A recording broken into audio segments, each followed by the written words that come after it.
Hello and welcome to the Game Theory Podcast. I'm your host, Sam Vecini. We are presented by The Athletic. Today on the show, Mark Schindler is in the building. We have a big, packed agenda today that hopefully we're going to try and breeze through a little bit while also still going in depth. We've got the Orlando Magic and why they have become the team that I find myself gravitating most toward on League Pass and on Synergy over the course of the last month. I mean, look, people know that I kind of hate watch the Houston Rockets, although not over the last like 5 or 6 games. They've been really fun, but Orlando is the one where I'm just like, this is not a great team. I know that, but they're super fun to watch.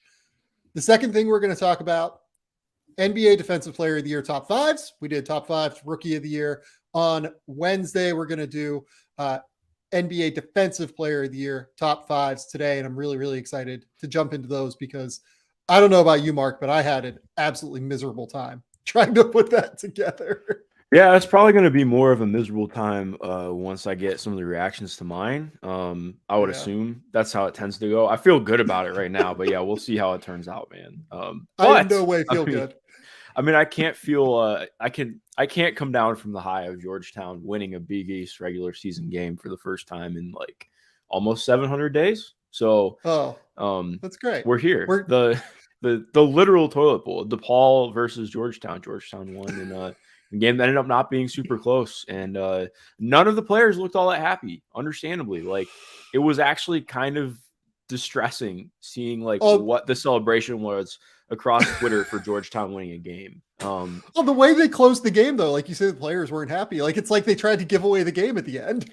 Yeah, we've already done the Georgetown rant. This team sucks. It's really hard to watch. I feel bad for the players. I don't think they're put in position to succeed. We'll just say that. The final thing we're going to talk about, we're going to talk a little bit about Dariq Whitehead, the fact that he avoided season-ending injury on, what was that, Tuesday, I believe. Yeah. Really, really good sign. Really, really good news. And I just wrote about him a little bit on The Athletic just to kind of break down the weird place that his draft stock is in right now. I think that people don't kind of recognize that NBA teams are like kind of all over the map a little bit and are preaching patience as well, trying to figure out who he is. Finally, we're going to talk a little bit about Brandon Miller because I know Mark wants to talk about Brandon Miller and the improvements that he's made over the course of the season to become even better than what he's been. But let's start with the Orlando Magic. Mark has gotten his Georgetown rant out of his system already. So let's go to the team that I enjoy watching most. We're slapping the bag 2023 here.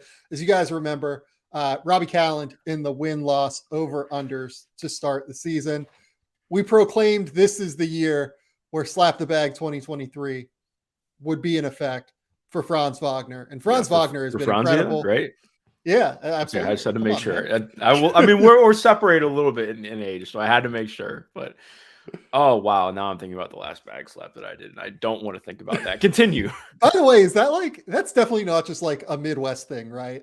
Like it might just obviously be that was very much a thing at Michigan State University. Definitely a thing at Ohio State. First and only bag slap I ever did was room temp. Don't do that. Terrible. That was one of the worst nights of my life. So, oh my goodness. But we're going to talk about the Magic and like just the really, really fun team that they have. So I'll let you start before I jump in because I just kind of have a lot. Like I'm just gonna spray like wide. I feel like with the Magic because I love so many disparate pieces on this team. I don't know if they have like a central cohesive theme yet beyond just being really fun and having a lot of really fun players. I will note one thing that noted Orlando Magic friend of the program and fan Steve Cerruti, producer of the Ryan Russillo show, he sent me that I think is really, really interesting. But before we get there, Mark, what have been your overall impressions of the Orlando Magic thus far in the season? Yeah, I mean, kind of what I expected. I should say over the last couple of weeks, like when they get their guards back, they are a completely different team. Markelle Fultz was awesome yesterday against the Pacers. Like, I think the biggest theme for me, at least with the Magic, is their size. Like their size is so hard for teams to deal with. And their win against Portland, I think it was 2 weeks ago, that was one of those games where they won not just because of their size, but the positional size that they have was a significant reason why they ended up winning that game. You look at the game that they had against Indiana last night, also played a significant part. Like TJ McConnell's a good guard defender, but when you have somebody like Markelle who's 6'4", that is as shifty as he is, that can rise over anybody, 16 feet in. And he's just looked like he's had that shift back. Like he's been really good for them. He's been really dynamic. The biggest frustration I think I have with this team is that it just never feels like Jalen Suggs is going to be healthy. I'm hoping that it seems like it's just going to be hopefully after this season they get to a point where he's healthy again, because he's always in and out of the lineup. The flashes are still good. You see good stuff from him. Even like Cole Anthony has had some really good games of late. Like, again, it's just you have guys who can do something as guards compared to what it was earlier in the year. And it's like, hey, we're able to put our guys in really good spots. And Franz Wagner's just been awesome. He's so good. He started the year, not even that it was bad. I still thought it was very good to start the year. Obviously, his splits were down. Like, he wasn't shooting as well from outside. A lot of that was not having guards who could really create everything and create any kind of spacing. But since like Christmas, he's been just on an absolute tear in terms of what he's putting up across the board. He's been, for my money, the best player on their team. Like, obviously, Paolo's done a lot of really great stuff. If I had to give somebody on the team an all-star nod, it would be Franz, because he's been that good. This is since Christmas. So 13 games, 21 points, 4 boards, 4 assists, 53, 42, 79 splits. We'll get into the line quite a bit, taking 5 threes a game. Like, just been really damn good. I enjoy the hell out of this team. Exactly like you mentioned, like Jonathan Isaac is back now, which regardless of how you feel about his off-court stuff, he just getting back and being healthy and seeing him get on court again is really cool from a standpoint of knowing that he went through 2.5 years of absolute hell, personal injury-wise, to get back. And he's looked solid. Like, I want to see more still. I think he just played his 3rd game last night. But again, there's just there's a lot going on here to feel positive about.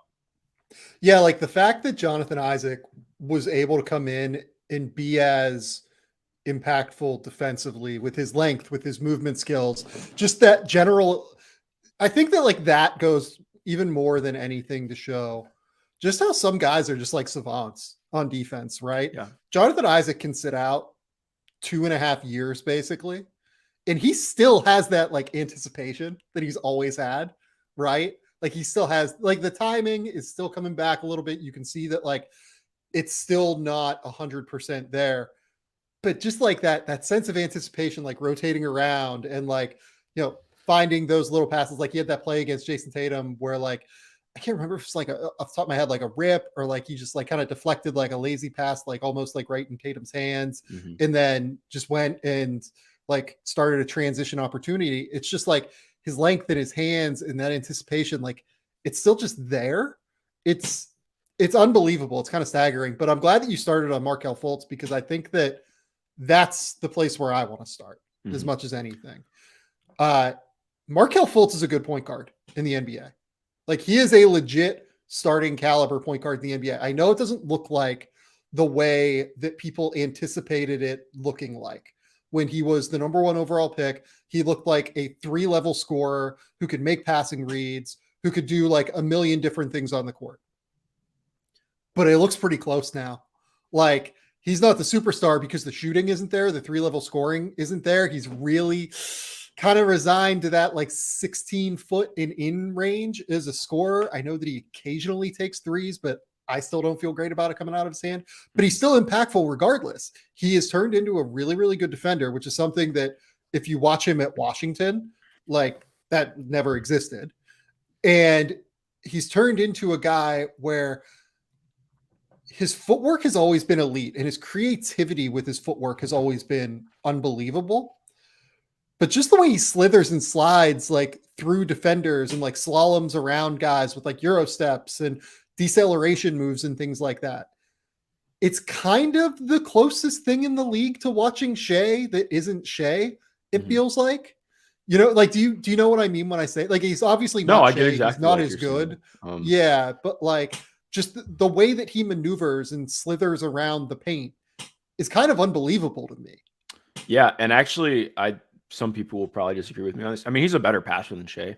Like that's yeah, I mean, that's true, yeah. but I mean, Shea's that's not. I don't mean that, and that's not as like Shea's a in a 30-point per game derogatory way. scorer. Like, Yeah, no, it's, exactly. yeah, But I mean, like Shea's a way better player. that's the difference for me. Like, you get a player who is doing really exciting things as a live dribble creator for them, because even like part of what's fun about this team, and we haven't even mentioned him yet. Like, Wendell Carter hasn't necessarily taken like the leap. He's still been really damn good this year. And like when he's healthy, they are a different team. Like defensively, they hit differently because of what he brings at the 5 spot. Like his switchability has been awesome this year. I don't think the rim protection has been quite as good as it was last year, but I think part of that's been what their guard defense has been at times. Obviously, it's a 2-player game in pick and roll. But like in terms of screening and just opening things up, like what he does to create space for Markelle is awesome. Like I'll never forget when I talked to Wendell last year for a feature. Like actually one of the most fun things to do is to talk about screening with a good screener, because like we just talked about screening for like 15 minutes and what it was like learning Markelle's game and kind of figuring that out and getting that sense. And you really see that click this year. I think even when teams are, it's something that I think obviously when you're talking about playoffs it's different, but when you are able to screen and rescreen the way that some guys can in the league, for a guy like Markelle who's not going to take those outside shots with consistency and get guarded like it, I mean, you can really create space still for them. And I think you're seeing that at a high level. So I've enjoyed it. Also, I feel like I just have so many things to say about this team. Since Gary Harris went back in the starting lineup, Magic are 6-5, and Gary Harris has been really good. It's been really solid. Like just a good guard defender, can run a little bit of secondary stuff and is hitting his shots at a high level. So that's, I mean, exactly like you just plug and play a regular rotation guard in and, oh, hey, Magic are pretty good. So obviously they still have a lot of the consistency things that a young team is going to struggle with, when right now the only 2 players in their top 9 who are older than 24 are Gary Harris and Terrence Ross. So it's like, I mean, you're gonna have some of those, but they've been dynamic, and I think it's fun because they're going to be the team that people are going to talk about and be like, oh, well, what if they just like we're really all in for Wemby this year, or what if they were able to go lower so they could get Scoot? And like for what it's worth, they're not going to finish high enough where I think I'm all that worried about them just like dropping out of the top 7 in the lottery or something. But like I think that the experience that they're getting this year is really valuable for what they're trying to do and being a team that I think is going to take the jump next year. Like obviously what they get in this next draft, I think like they really need movement shooting, as we've talked about. Like I think that's still the biggest glaring weakness on this team, is having somebody who can really be a movement shooter that opens up things offensively. But I mean, you really see them in some of these games start to find some stuff. And like Paolo, he went from a guy who like, I know we differed on this a little bit. Like I think I was pretty clear cut, like Paolo number 1 the entire way. And this is not saying what's right. Yeah. Cause I'm not saying this is right or wrong, but I think part of why I is some of the passing stuff that we are seeing from him over the last month is like, the passing, the creation, like he had a late isolation. I'm trying to pull up which game it was. I want to say it was the Boston game. So in the Boston game, they just like flipped in the ball, late dribble creation. The things that he's doing with the ball in his hands have been just mesmerizing to watch. Like he's so good. And I love this team. They're very fun. Well, I love them. And, I'm glad that you brought up the guards, because I think as much as anything, like Markelle Fultz and Gary Harris getting back, it just kind of slides everyone down, right? Like I think Cole Anthony, I know that Magic fans are super fucking frustrated with Cole Anthony right now. I think he's actually gotten like better this year. You see the way he plays at tempo a little bit more. He needs to shoot it at like a really, really high level, and that hasn't quite happened as much as we want to see yet. But I think that his mix of passing and like gunning for himself has really improved and helped in terms of like running the team and running like an actual concept that makes them better as opposed to making Cole better. Again, like there are going to just be defensive liabilities, but that's why I always have liked him most as like a third guard, right? I think you're probably a little bit, underqualified to be a starting point guard in the NBA. and maybe Cole Anthony wants to be a starting point guard in the NBA. When you listen to him, like I know that he went on a rant after one of their games, not in like a negative way against the coaching staff or anything. He said, I'm a starter in this league. Like, that's how I feel about it. Like, I come in off the bench, but I'm good enough to be a starter. I don't know if I'm quite there necessarily, but I think he's good. Like, I think he's a really impactful, useful player in the NBA. And I don't think that necessarily you have to be a starter to be able to do that. Having Fultz around, I think Fultz is just better than he is, frankly. Like, I think Fultz gets his teammates involved at a really high level. I think that the defense is just way more impactful. And they kind of have, like, they don't have enough scoring out there, but I think the offense runs better when it's running through guys like Franz and Paolo as opposed to Cole when he's out there, and it still is like a little bit more geared toward like the Cole Anthony show than what you'd want. While he has still improved in that regard, and I want to like acknowledge the fact that he has really improved in that regard. But yeah, like this front court is just what's unbelievable about them, right? Like Wendell Carter, Jonathan Isaac are like the third and fourth best guys. And on most other teams, when you have those young guys there, assuming that Isaac gets back to being a modicum of what he was previously, if those are your third and fourth guys, like most other teams, they'd be like the 1 and 2, like best prospects on the team, or like, you know, best 24 and under guys on the team. I mean, goodness, like Franz and Paolo, I love the way that they can play off of one another. Like, it does frustrate me from time to time that it does seem like Franz, I don't want to say defers, because I think that would be the wrong word, but I think he kind of like slides. He is happy playing a role and being someone that moves the ball around the court, makes the right read, processes the game super well. I wish he would be a little bit more aggressive some games. Like, there are games like against New Orleans. What was that? I think it was last weekend, where he was just like unbelievable. The first half against the Pelicans was one of the best halves I've seen anyone play, 23 and under in the NBA this year. He had like 29 points or something. He was passing, he was playmaking, like he was decision-making at a super high level.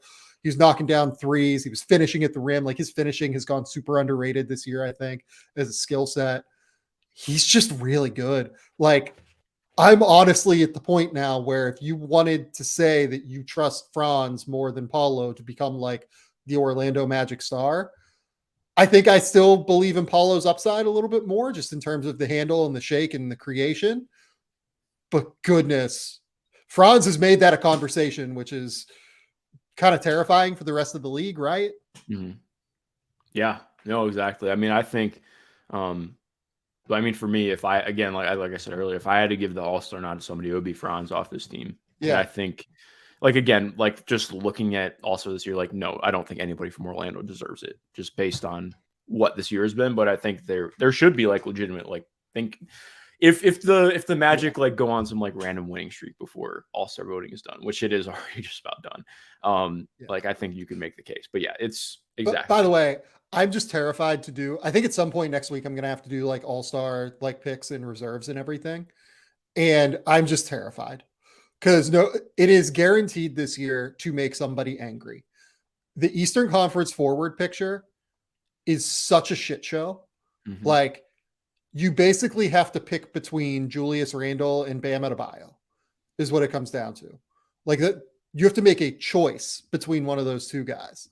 And that sucks because they are both unequivocally like all-star caliber players. I can already tell you right now, I hear Heat fans typing saying like, you dumb motherfucker, how do you not have Bam first? But like, Julius has been really good this year. Like, I think I would lean Bam, but like, exactly. Like, I mean, I think I would too. Yeah. But easier said than done to just like fully put my thumb on it, especially too if you look like just January splits. Like, I mean, come on, Julius has been awesome, but then again, like, did you watch what was the Heat game? I think it was the game against Boston. The Heat. Yeah, I was gonna say I watched that. Oh my God, Bam was so good. We're gonna talk about that game later on when we do Defensive Player of the Year top 5. Cool, because Bam was really good. Sneaky, by the way, Haywood Highsmith was awesome in that game. Yes, he was. He was garbage. He was so good. Shout out Haywood Highsmith. Like, had to defend Jason Tatum for like long swaths of time and did pretty well on him. Okay. So here's my thing with the Magic. I've seen a few people in the YouTube comments ask, how should they approach the deadline? I mean, I have an idea that I think Magic fans are like not going to love. I think What's that they idea? should look. I think they should look to move Mo Bamba probably, just because. Look, he's out of the rotation. They're playing Mo Wagner ahead of him. Jonathan Isaac's back. It's hard to find minutes for Mo. I also sneaky think that this is the time to cash in on Bol. And I would be interested to see I would be gauging what his value is on the market at the very least. If the market is not as high as what I think it could be, like, I wonder if they could get a late first round pick for him. I would want to know that. And if I could get a late first round pick for Bol, I would. Here's the reason why. Year and a half left on his deal. This Magic front court, I just don't know where the true minutes come from for Bol, right? If everybody is healthy. Like, you have Wendell Carter at center, who can also play the 4. You have Franz Wagner, who can play basically anywhere 2 through 4. You have Paolo Banchero, who like plays as like a point, like offense initiator, where also he's playing at like the 4, and the 4 is probably his best position. You have Jonathan Isaac as well, who is going to come in and like kind of demand minutes. Jonathan Isaac is really good. And obviously you have this case that, Jonathan Isaac is, they have like this weird contract with him that has kicked in with the injuries, where I think he's non-guaranteed next year, or at least like minimally guaranteed. Like, they could get out of the contract, I think, at like $7.5 million or something like that. Based on what we've seen, I probably wouldn't do that. But if he's playing, and I would assume he's playing, there's no room really for Bol in that case. And if there's no room for Bol, you're just going to kind of see his value like kind of diminish. And I wonder if there's real space to actually move him in a deal that like makes sense for them. And here's the other thing. I really have enjoyed Bol. I think it's been great to see him become like a real genuine NBA player. And he has become a real genuine NBA rotation player. He's a really bad defender, to the point where like, I wonder how valuable he is like long-term in the NBA. He could improve in that respect, but his lateral quickness, his instincts, they just really are not up to snuff on that end. And it's been fun. It's been really cool to watch. He's been productive. His game is novel in some ways. Like, it's different than Victor. It's different than Chet. Like, he can handle the ball a little bit more. But I just wonder if on like a winning team, what does this look like? He doesn't really rebound well enough, doesn't move his feet well enough in space. Like, I wonder what the role is that makes sense. And I don't know what to do with that right now. Well, it's hard because I think part of what made him, and not even that, I mean, he hasn't been good lately. He hasn't really been in the rotation as much either. But like, I think what is difficult is that a lot of what made him exciting and impactful early on in the year is how much they leaned into him. Like, they really just said, okay, we're going to let you rip and run in transition. We're going to play pretty strictly zone because we have no guards. So we need to play big and try and mess things up that way. And they really empowered him to do things. And I think like, that was good for what he was doing as a player and for his development, but also like, I think he's just like, he's just in an odd spot in what he brings impact wise. Cause like we talked about this, he really only has it as like a, either shooting above the break or as a pull-up shooter, because the shot release is still really slow. Especially if you like station him in the corners or something. Like, almost all of the shots that have been blocked have been on corner threes this year. Like, the passing is still just like, for the most part, like, there are every now and again you get one of the occasional like, whoa, how did that happen? Yeah. But then you also get the, whoa, how did that happen? Like, yesterday, I tweeted this out, and you know me, I like rarely tweet anything negative about a player, but I think that was the worst pass I'd seen this year. And like, that's part of the Bol experience. So on one hand, like, I would hate to see him get traded just because it finally feels like he had found a spot and like things are working. And, but exactly like you mentioned, like, it's okay, well, what does this look like moving forward when he doesn't really have quite the same role anymore? And, it's an odd spot. I'm just happy that he's gotten to even find himself at all this year. But yeah, me too. But I think there's a reasonable chance that the Magic could convince a team like you have 1.5 years left of Bull at a like low level price at the deadline where finances are often very like tight, especially for teams that are over the cap into the luxury tax. Like, I wonder if there's a space where for the Magic, they could have a wider bidding war than what people think and hopefully be able to like, get a little bit more on him than what is worthwhile, maybe is the way to put it. Because if I was a contending team, like, I don't know how much I would trust Bull necessarily, but like, would you rather acquire Bull or Serge Ibaka right now on the market, right? Like, I would rather take the flyer on Bull at the very least, like knowing that maybe it works out reasonably well. Yeah, I think I would probably just pass on either if I'm trying to win games right now. But I don't mean that to be unfair. I just like I like with the whole Surge thing, I was just like, I feel bad that it hasn't worked for him in Milwaukee, but if it's not going to work there where they clearly targeted him to try and bring in somebody who was going to fill that void that they were missing and it hasn't worked, I just don't see where it's going to work. Underrated. Milwaukee might be interesting for Bull. Maybe. I do think Bud's going to just like cool as a flyer to see what it looks like. I if you don't play defense, we've seen the Jordan Noir experience in Milwaukee, and I just struggle to think that Bud would be super in love with playing Bull minutes. You're right. But, that was a bad take on my part. No, you're good. I just like exactly like trying to think through that stuff. I'm like, I have no idea what to think. What have you thought of? Let's finish here. What have you thought of Paolo over the last month? He's been interesting. I think there's been some inefficiency that has continued to crop up, but he's still a foul magnet. Still dishing out really, really high level passes, as you mentioned earlier in the show. Probably has dropped off a little bit from, the start of the season. Now that people have tape on him, have played against him once or twice, maybe know a little bit more about how to attack him. What have been your overall thoughts so far?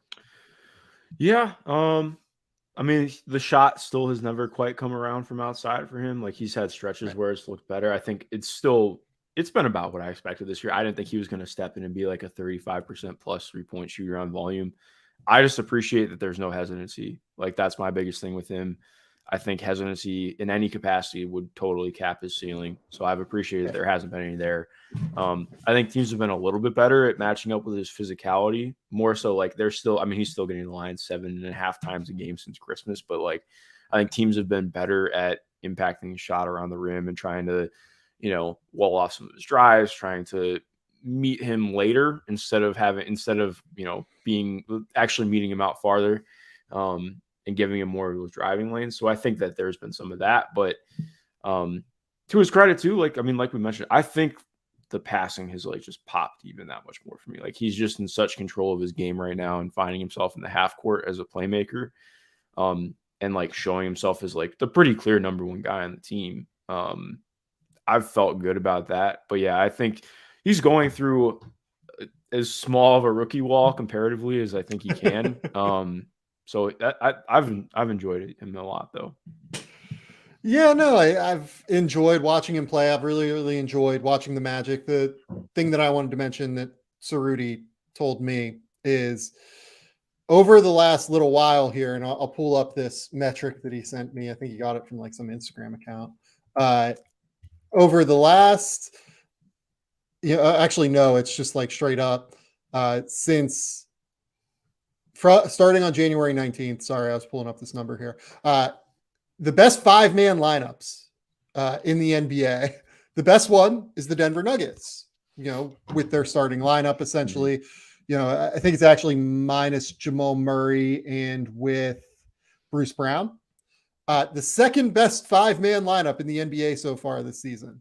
Markelle Fultz, Gary Harris, Franz Wagner, Paolo Banchero, Wendell Carter, plus 23.2 about a month ago. About a week ago, I'm sorry, when this number was taken. I think that goes to show like how much upside this team really has now that they have their guards back. They're outperforming teams at a really, really high level. And oh, by the way, since like this metric, got sent this metric. They've gone out, they've beaten Indiana, they've gone out, they beat Boston in a game, right? Like, I don't know. I'm just extremely excited and in on this entire group of guys. Like, I think that this is the team to watch moving forward, kind of across the NBA, is like a team that could really skyrocket. But moreover, I'm really interested to see how they transition this with the draft picks they have this year. Like, they're currently slated for number 5 and number 8 in the NBA draft because this is the year where the Chicago Bulls pick for Nikola Vucevic transfers. The just gift that keeps on giving for the Orlando Magic at this point. They have a chance in this draft particularly to like really, really solidify their core. Like, this is a team that you've mentioned could use just a little bit more outside shooting, right? Can you imagine them getting like Brandon Miller and Grady Dick on this roster? Or like, God forbid, if they get Scoot Henderson on this roster? Like, are you kidding me? This Magic team has a chance to be like terrifyingly good, depending on how the lottery shakes out for them moving forward. Yeah, I think what I'm most interested to see, and not that I've heard anything on this, but just based on the way that Orlando has approached this, the way that they've talked about approaching this window, I'm curious to see if they, not even that it's pushing all their chips in because they have a lot to work with, but if they get kind of aggressive in saying, hey, if there's somebody who is like 27, 28 that has a decent amount of time left on their contract, that if that situation ends up being right for us, like, I could see them being willing to make a move that brings them in like a higher level guard, or somebody that rounds them out more as they try and turn the corner a little bit more next year. Not that they're going into title contention or anything, but they are hitting an interesting point where it's almost like they do kind of have to start getting a veteran presence in, because like we've seen with some teams, like, yes, you can have this plethora of awesome young players, but at the same time, you have to really find that balance of having a lot of guys you want to develop while also having guys who help maximize them. And I think, again, they're part of having everybody healthy again has helped them find that. But even headed into the trade deadline, like we just talked about, I think that there's some stuff to shift around and figure out there. Like, clearly Mo hasn't been happy in his role. I think he definitely wants to, not that he, I think they wanted things to work out in Orlando. It just hasn't. Well, and look, like, I hope that Mo Bamba gets traded, to be honest. Like, I just really want to see him in a different location at this point. I think he has some real upside. I think he has some real potential as a rim protector that can step out and shoot threes off the catch, maybe in some pick and pops. Like Boston, I think would be really interesting as a spot for Mo. I know that they're kind of looking for depth at the center position at the very least, given the way that they play. I think that Phoenix would be kind of interesting. I know that Jock Londale has had some really good moments, especially earlier in the year as a center. I think that, if you could do something like Jay Crowder for Mo Bamba, that seems like somewhat interesting to me. I know I saw a report that Phoenix is looking for like 2 out of 3 of a good rotation player, a first round pick, or like a young player. And I was like, are you crazy? Not happening. Like no way. Yeah, that's, you can ask for that, but maybe when the deadline comes, if you stay to that price, Jay Crowder is still going to be a Phoenix Sun. Exactly. No. Yeah, exactly. I'm just interested to see what happens, because it's not even now at the trade deadline. I think that's something I'm interested to see how they approach this, and towards the off season. But yeah, this is a team to be really excited about. Okay, let's take a quick commercial break, and we will be back to do NBA Defensive Player of the Year top fives, which was one of the most miserable prep experiences I feel like I've ever had in my life.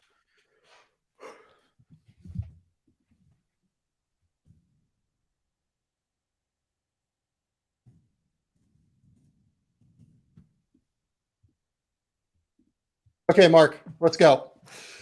NBA Defensive Player of the Year midseason top fives. So I really struggled with this. I really, really struggled with this. I got down to like 6 or 7 names where I felt really good about it. And by the way, they're all bigs. Like, how do you feel about that this year, just overall as a defensive environment across the NBA? It does feel like bigs are the guys that are actually making like the biggest impact league wide, with all due respect to guys like OG Anunoby, Drew Holiday. I think Alex Caruso's had a really good year defensively. Like all of those other perimeter players that, it's hard for them now. It's really, really hard in such a perimeter oriented NBA. Yeah. I think for me, like exactly hitting, I think bigs have been better. And I think the biggest thing that I want to hit on too, like defense has still been good this year. Like I think that you see a ton from really impactful good defenders, from really impactful good defenses. And I know that the numbers don't always bear it out. We've seen what offensive efficiency and stuff looks like this year. And I get that it can make it seem like there isn't defense being played, but I think it's just more so about what the state of NBA, and this is not the bitch, but like I think it's part of, NBA officiating, and less on the officials, more about how the rules are coordinated and whatnot. They got to make some changes to it, in my opinion. Like I put a small thread on Twitter, but like to me at least this year has been like extremely egregious with moving screens, and I think that has just like absolutely cratered and nailed some defenses. And I think that's been one of the biggest drivers. Like honestly, if you regularly called a moving screen, I think that we see efficiency drop back down quite a bit. Like early offense, interior screens. Like I swear to God, every 9 out of every 10 interior screens should be called a moving screen with how it is right now in the NBA. But enough of that. The defense has been fun, man. Look, marginally, you can tell the difference between a good defender and like an average defender and not a great defender.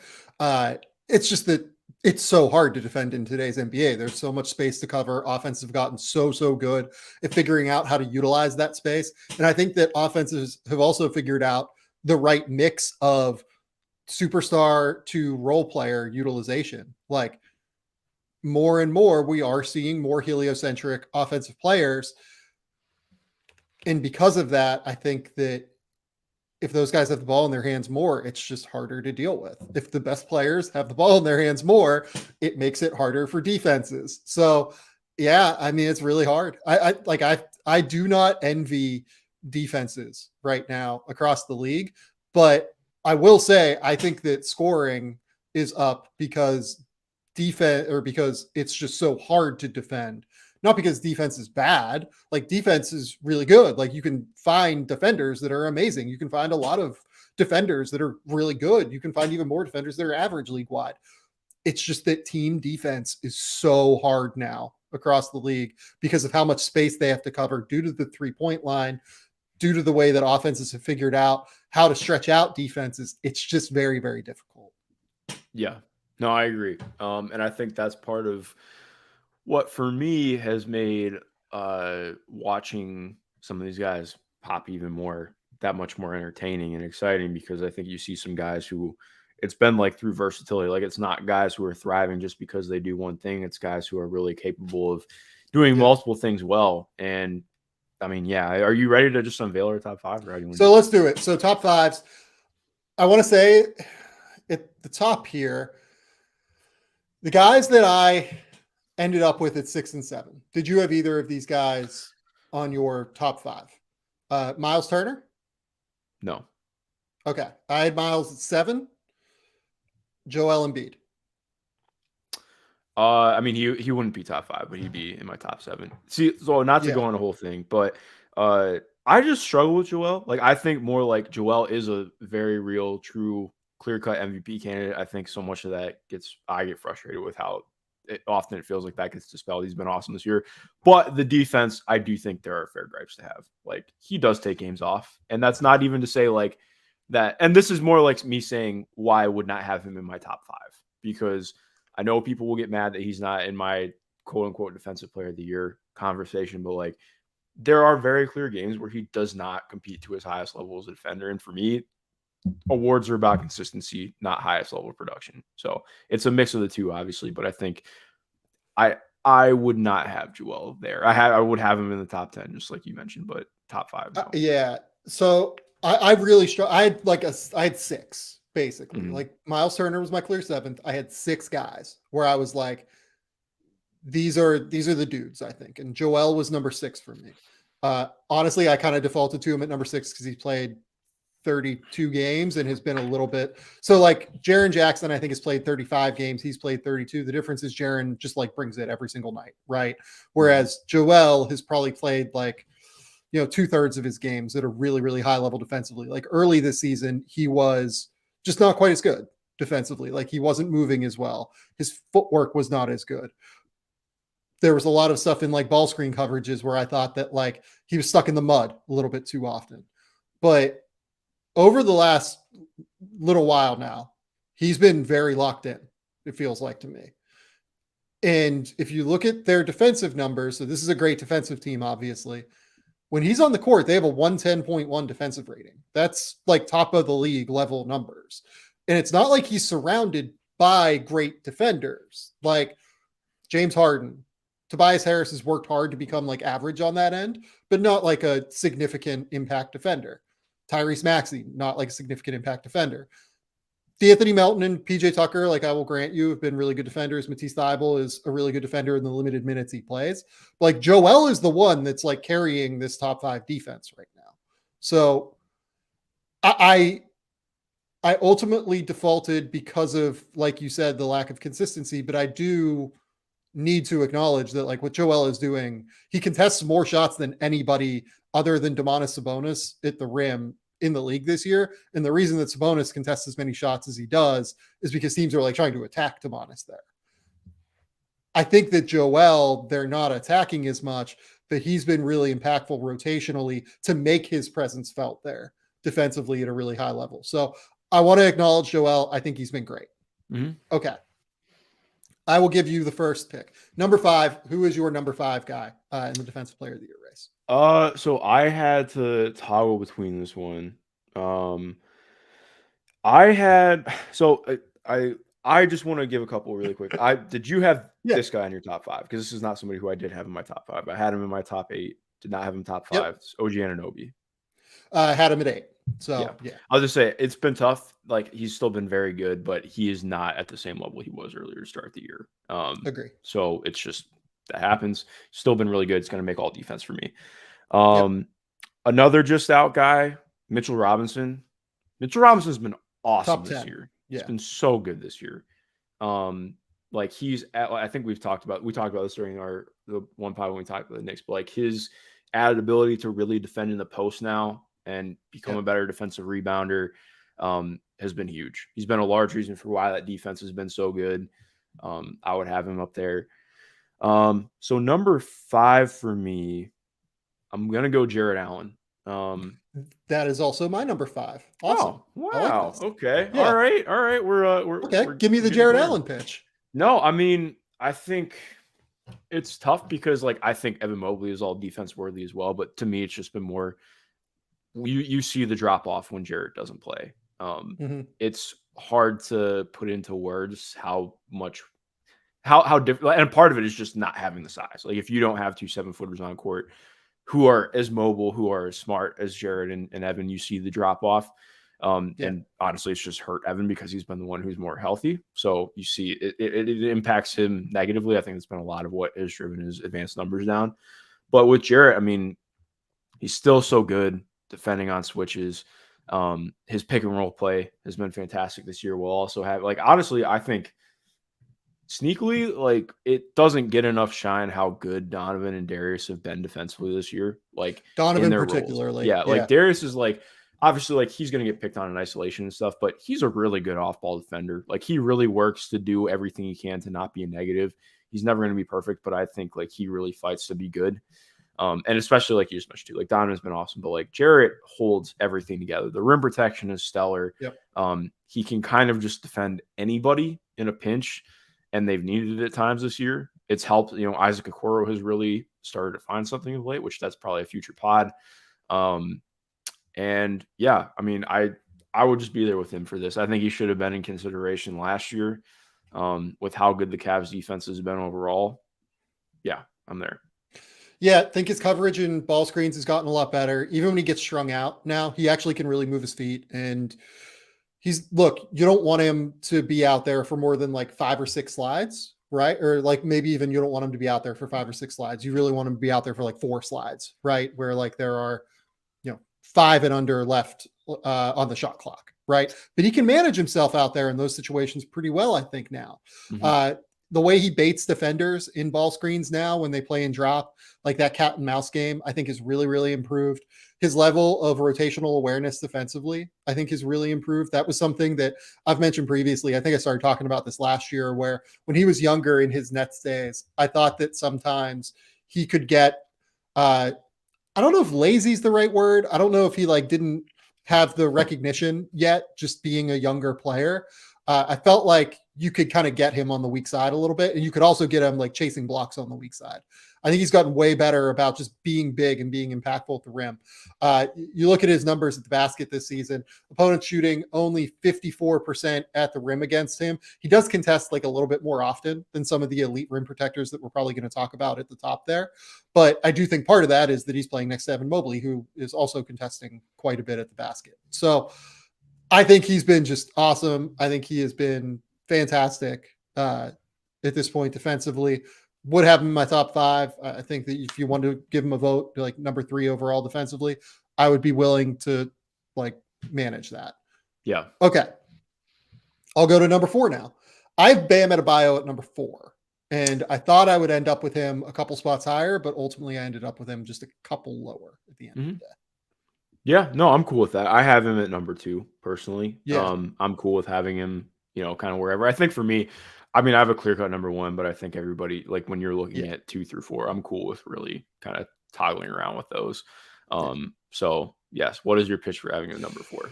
So Bam is the most switchable big in the NBA, just straight up. He is unbelievable at moving his feet on the perimeter. He is just a straight switch big. Like, I think he is the one guy in the league where I feel completely confident with him guarding 1 through 5. Like OG Anunoby, I feel pretty good about it, but there are like some 5s that I think can hit him, right? With Bam, like, look, is he going to be the best guy that you could possibly have defending Joel Embiid? No, but he is really good at it. Like, he's effective doing it.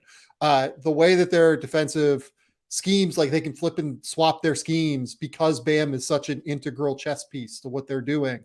Like, depending on the matchup, like they can play a little bit of zone. They can play a little bit of like, heavy switch ball screen coverages. They'll be willing to drop occasionally. They'll blitz guy. Like, they can just do so many different things. And it's because Bam is there to just be the guy that does it all. Right. That versatility, I think, is why they're such an impactful defense. I believe that they're sitting at number 3 overall in defensive efficiency right now, league wide. Why did I Bam a couple of spots lower than these guys? So the on-off numbers in terms of his impact are a little bit lower. Like, they are 1 point worse when he is off the court versus when he's on the court defensively. I'm okay with that. Like, that's not the biggest deal in the world to me. But then there's also the fact that his overall defensive rating when he's on the court, like his, what the Heat's defensive rating are when he's on the court is, I guess, 111.2. That's a little bit lower than the guys that I currently have above him, or right around the mark for the guy that I have at number 3. And for me, this team has good defenders. Like, Jimmy Butler, when he's been out there, is like a really, really good, impactful defender. Kyle Lowry is, a little bit diminished from what he was, but he's a smart defender and like knows how to play within all of these coverages. Like they have guys like Max Strus knows what he's doing out there at the very least. He gets attacked here and there, but like for the most part, like if he's the guy that's getting attacked, like you're probably in a pretty good spot. I think Caleb Martin's really improved defensively. Like, yeah, they have their weak spots. Like Hero is a weak spot the teams try to hit, but then you have guys like Haywood Highsmith who come in, who is useful. Like, it's weird to me that this team is not quite as good defensively with Bam in the middle, which when these guys are so close, 2 through 4, they're so tight. I ended up just docking him a little bit there. What is your case for him at number 2, given that you have him there?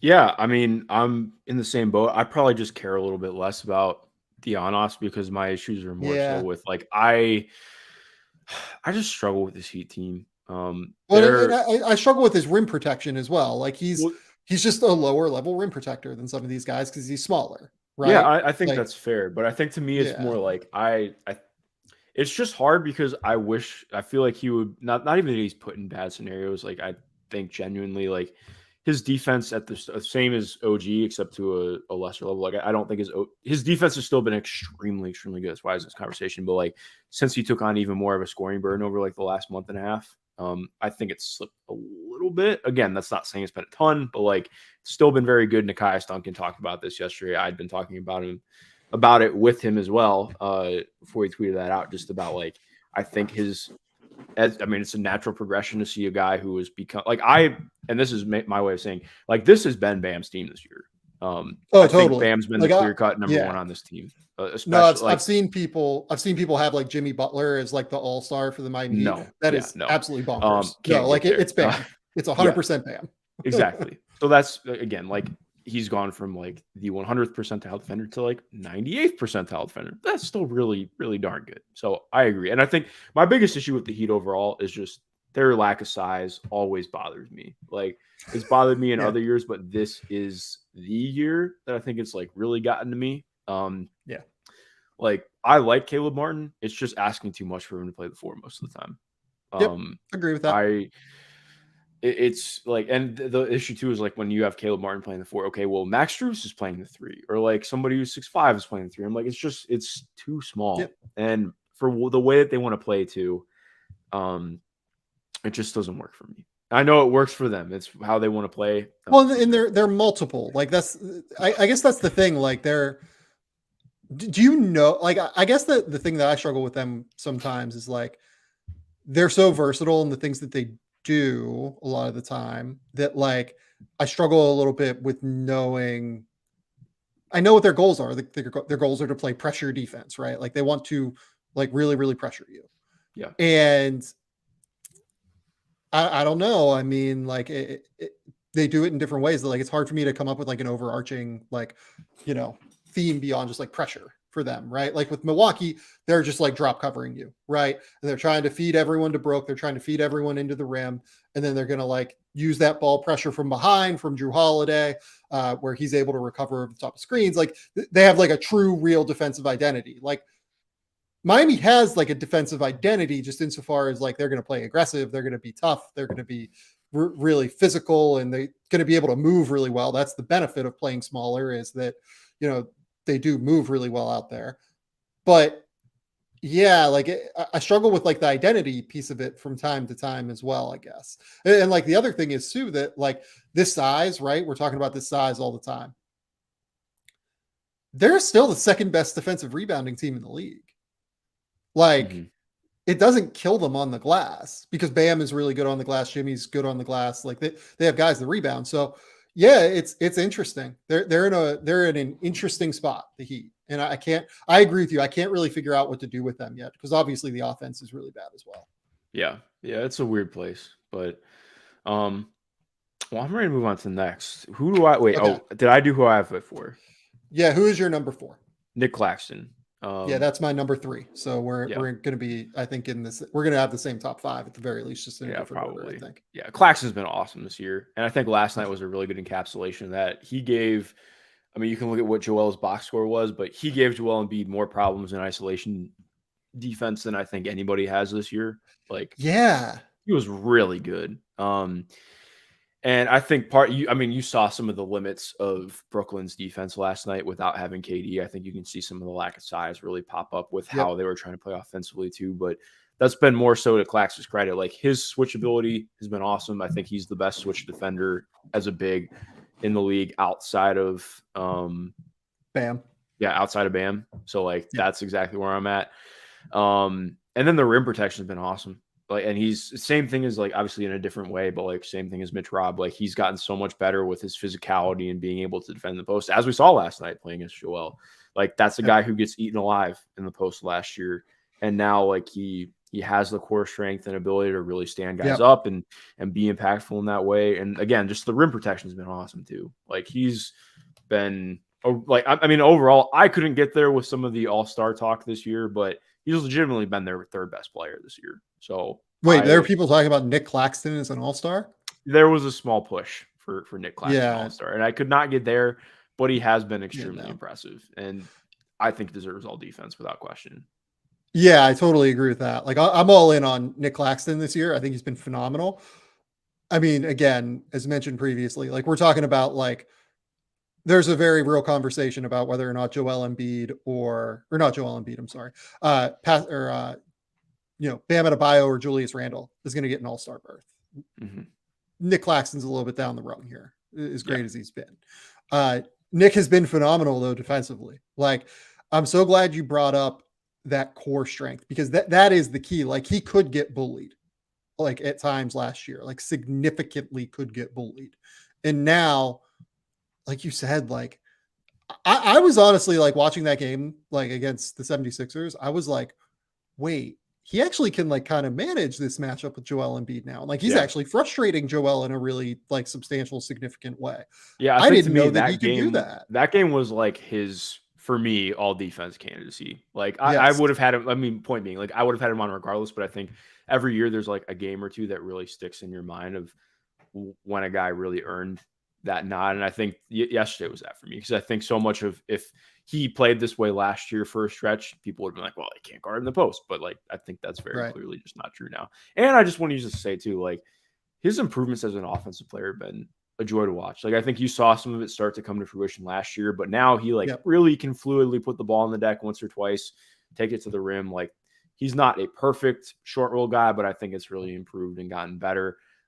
Just the overall ball handling is solid from him. And it's fun because he was one of the guys before I even really got super into the draft. I watched him at Georgia a little bit. And I remember being so enamored with him because as you are well aware, the Tom Crean Georgia experience was something else. And, here's the thing that Tom knew. Tom knew that he could handle the ball. Well, exactly. And like Tom let him rock a little bit. Yeah. And I think that was part of what was really interesting about Nick. And I think this is the first year where you're really seeing it all come together. I mean, he's leading the league in for among qualifying players, leading the league in 2-point percentage and field goal percentage. And it's not just dunks. Like, yes, he's dunked like 115 times this year, but he's kind of developing a little bit of a post game. You want to see it more come out of it. You want to see more with touch shots and stuff because it hasn't quite come along yet, but really encouraging signs of development from him. I'm very excited about his direction. Yeah. And here's the other thing. Like, I think Brooklyn has really cleaned up a lot of the defensive kind of issues that they've had throughout the year for the most part, like in the past with this roster iteration with Kyrie and KD. And then, obviously they had Harden for a while, right? Like Claxton's the biggest reason for that, but like the Royce O'Neal addition has been helpful in that regard. Obviously Simmons, like people will complain about him not looking at the rim, but he has been impactful defensively. Yuta Watanabe has been smart defensively at the very least. Like they have guys that are out there that are smart defensively and like make the right moves. Mm-hmm. And KD's obviously taken like a substantial leap from where he was the last couple of years defensively. I think this season he's been like a borderline all defense candidate. Like I would probably have him in my top 20 for for defensive player of the year at the very least. I don't know if I get him to top 10 necessarily, but yeah, I think that Nick is the biggest piece of that. He's the central piece. He's the switchable guy. He's the guy that allows them to play disparate coverages. Like they can just straight switch at the level. Like they can just straight play a drop with him where he is just using his size to be on the interior and cause issues. Like his length is real. Like he's a 7'3" wingspan. He's 6'11". Like he is like an enormous dude out there that also has great feet. His instincts have really improved. I think he is unequivocally a top 5 defender in the NBA this season. I had him at number 3. You had him at number 4. I would imagine that your number 3 was Brook Lopez, right? That is correct. I had Brook at number 2. So let's talk a little bit about Brook. The thing that just is so abundantly clear within their defense is that, yes, Giannis also makes their defense work at an exceptionally high level. But I think Brook is the thing that takes them to being great. We saw it last season where Giannis like literally had to carry that defense on his shoulders. Mm-hmm. He carried it to the point where it was like a top 15 defense in the league, right? They are like unequivocally the number 1 defense in the league now that Brook is back. And part of that is the synergy that Giannis and Brook have together. And I would have Giannis somewhere in my top 15 for, defensive player of the year right now. He is a great, great, great defender. I think he's been slightly worse this year defensively. And I think that he is able to be that because he knows that he has Brook back there. Like, I think that when we get to the playoffs, like Giannis's level is just going to pick right back up defensively. I don't think he's any worse defensively. I just think that the level this season has been a little bit worse because he knows that Brook is there. He knows that they can just filter everything toward Brook Lopez, and Brook is going to be the guy that just completely like blocks out the sun, right? Opponents are shooting only 53% at the rim when he is the primary rim protector. They have a 109.5 defensive rating when he is out there. That is 5 points better than when he's off the court. And that is a monster defensive rating when he is on the court. That's like by far best in the league, essentially by like 1.5 points, I think. The other thing about Brook is like people will complain about the defensive rebounding numbers, but for the longest time, I think that really smart NBA fans know that Brook is one of the best like box out guys in the league. And if you look at the Bucks numbers, I think that they get like 78.6% of defensive rebounds when Brook is on the court, which is like essentially a top 3 number in the NBA.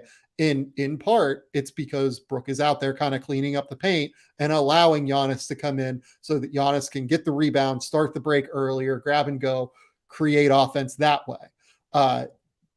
He's just a really, really, really impressive player on the defensive end. That's why I have Brook Lopez at number 2. Yeah. I have no issue with him being a 2, and I still would have no issue with anyone who voted him number 1. I think just, yeah, exactly like you mentioned, his rim protection overall has been impressive.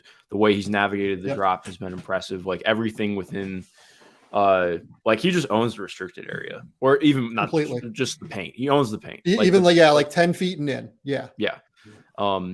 He's been a blast to watch. And I appreciate too that they just don't switch him as much anymore. They used to remember, I'll never forget. Yeah. My most frustrated moment on Twitter was the first 2 games of Suns Bucks when Mike Budenholzer just said, we're going to switch everything.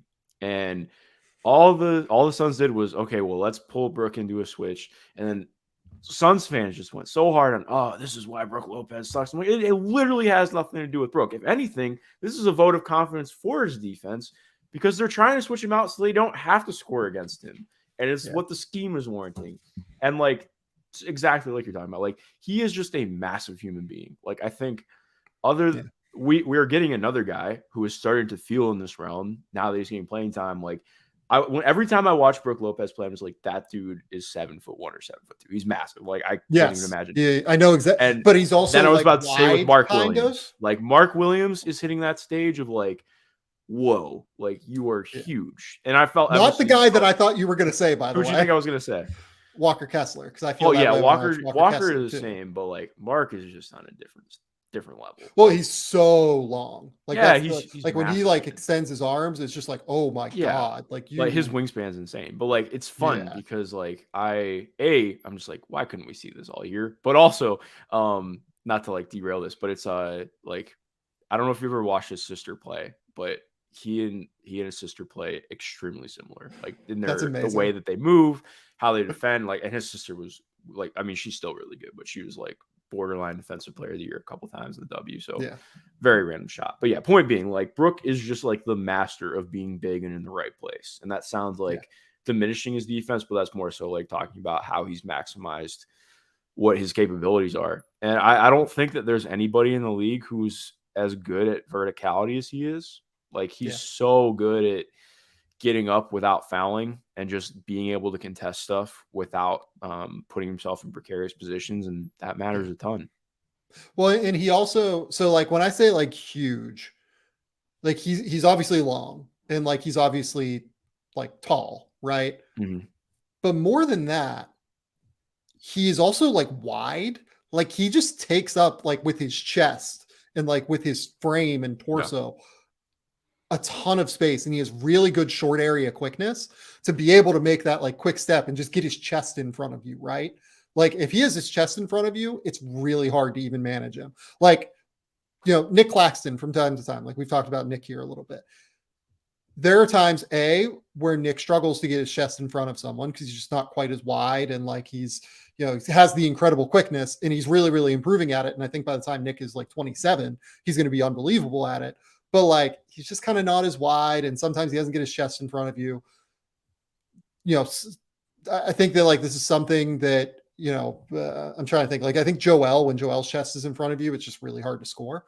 Brook, when he gets that chest like right there and has that length, like has that verticality, you just can't, like, you can't go through him at all. Like he is just a brick wall.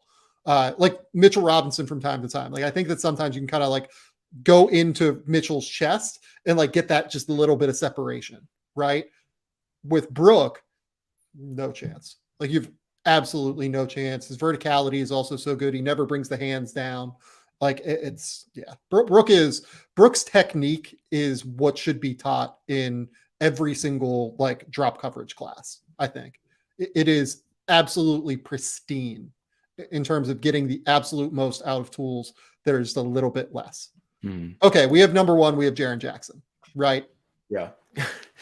Yeah. It's just kind of like, look, on a per minute basis, I don't even really think it's all that close. I will say, like, if you wanted to have Brook Lopez at number one, if you wanted to have Bam Adebayo at number one based off of minutes played, I'll listen to it, like, and I'll hear it out. I honestly think we're at the point where Jaren has played enough minutes now where his level of defense this year has exceeded those guys. Jaren's numbers here in terms of rim protection, I almost have just never seen anything like it. Do you know what opponents are shooting against him at the basket when he is the primary contesting player? Isn't it like 45% over the last month? Somewhere around there. 43% over the entire season. Yeah, that's pretty crazy. That is like lower than Rudy Gobert, I think, ever had as a primary rim protector. And oh, by the way, Jaren is like out there, like playing the four a lot of the time, switching out into different coverages, rotating over as like a scramble defender and help. Like he's all over the place. He has just been unbelievable. The block rate is obviously incredible. Yeah, every time I watch him, I'm just like, holy shit, this guy is the best defender in the league. Yeah, no, I've been there. He's been extremely impressive. He opens up so much for what Memphis does in general. He's very fun. I love watching him play. The way that he's expanded as a defender has been a blast. I will say, just for my own ire, I tweeted very angrily about 2 weeks ago that I was tired of hearing about him having foul problems because it had been so much better this year. He's been in foul trouble. We talked about this on the pod, Mark. We did talk about this on the pod. I am still not willing to step off. I think it's just been a tough sledding here. But yeah, that is not a great look for me after I went to bat for him. Yeah. But I still think he's been unreal. And a lot of the reasons why he's played lesser minutes has not been due to foul trouble. It's because the Grizzlies are blowing everybody out. I mean, right. They've been incredibly good, incredibly dynamic. I'm very interested to see what this stretch without Steven Adams looks like. They started Brandon Clark last night. Obviously, Xavier Tillman's going to play. Who shout out Xavier Tillman. I love watching Xavier Tillman play.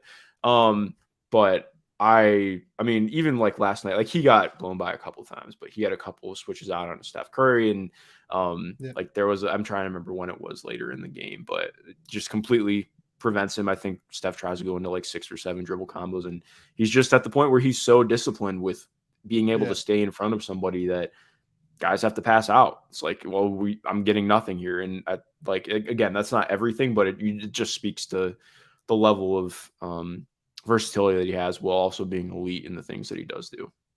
Yeah, no, I mean, he's just been unbelievable. I am interested to see how this looks with Steven Adams gone. Like it could look pretty different for them, but for the most part, I think Jaren is a stud, and I just don't even think it's really like it's the totality of what he does. Like he is switchable. He is like a great scramble help defender. And then he's also the best rim protector in the league so far this year. Like I would listen to a case for Brook is the best rim protector. Yeah. But like the numbers all say Jaren, like block rate, contest rate, whatchamacallit, like just straight up like percentage when he is the main contesting player. Yeah, they all say that it's Jaren this year.